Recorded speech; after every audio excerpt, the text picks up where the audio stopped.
दोस्तों, आज की हमारी कहानी है माँ का दिल। एक पति पत्नी जोड़े के दो बच्चे हुए, दोनों ही बेटे।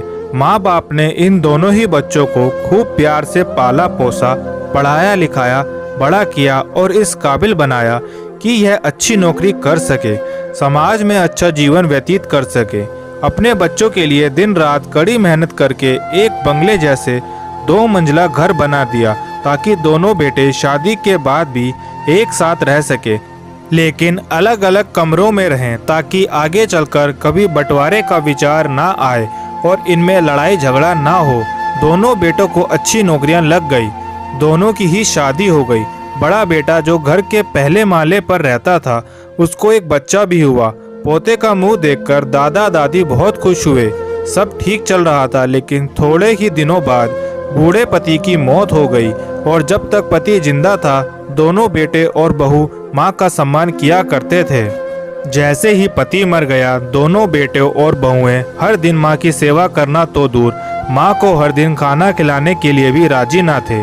दोनों बेटे और बहुओं ने मीटिंग की और तय किया कि माँ को खाना खिलाने की जिम्मेदारी बांट ली जाए, यानी 15 दिन बड़ा बेटा और 15 दिन छोटा बेटा माँ के खाने की जिम्मेदारी लेगा। जिन बेटों को बिना दिन रात देखे भूख ना होते हुए भी मनचाहा खाना हमेशा खिलाने के लिए जो माँ तैयार रहती थी, अब उसी माँ को बेटों के यहाँ पर दिनों के हिसाब से खाना दिया जाता था। माँ का दिल बड़ा था। माँ को इस बात की खुशी थी कि वह जैसे भी हो अपने बेटों के साथ रह रही है, और इसी खुशी के कारण बेटे के द्वारा दी गई रूखी सूखी भी उसे किसी पकवान से कम ना लगती थी। लेकिन दुर्भाग्य की बात तो तब हो जाती जब किसी महीने में 31 दिन आ जाते और एक दिन माँ को भूखा ही रहना पड़ता। एक बार जब बड़े बेटे के यहाँ 15 दिनों तो खाना खाने की बारी चल रही थी, तब बड़ा बेटा अपनी बीवी और बच्चों के साथ कहीं बाहर किसी फंक्शन में जा रहा था।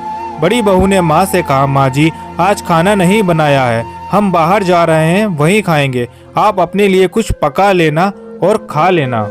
बूढ़ी माँ ने कहा, लेकिन बेटा मुझे तो गैस चलाना नहीं आता।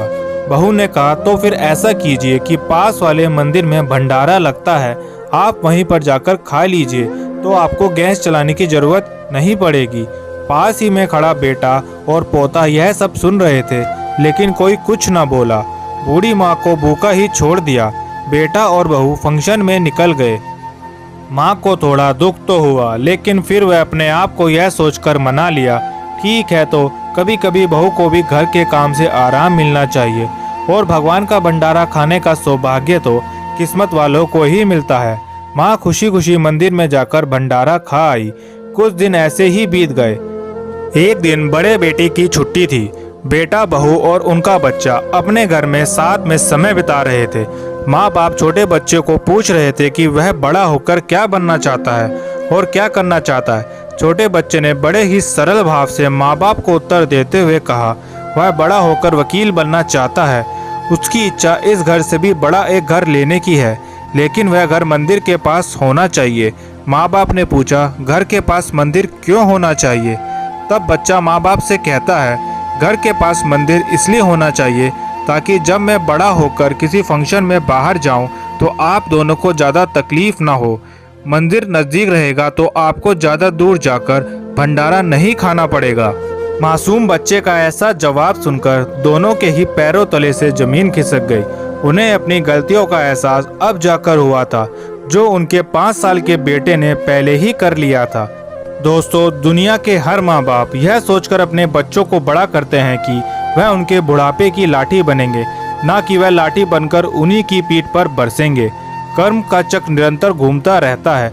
दोस्तों, जो तुम दूसरों के साथ कर रहे हो, आगे चलकर तुम्हारे साथ भी वही होगा, यह तय है। इसलिए हमेशा याद रखो कि दूसरों के साथ वैसा ही बर्ताव करो जैसा तुम चाहते हो कि बाकी लोग तुम्हारे साथ करें।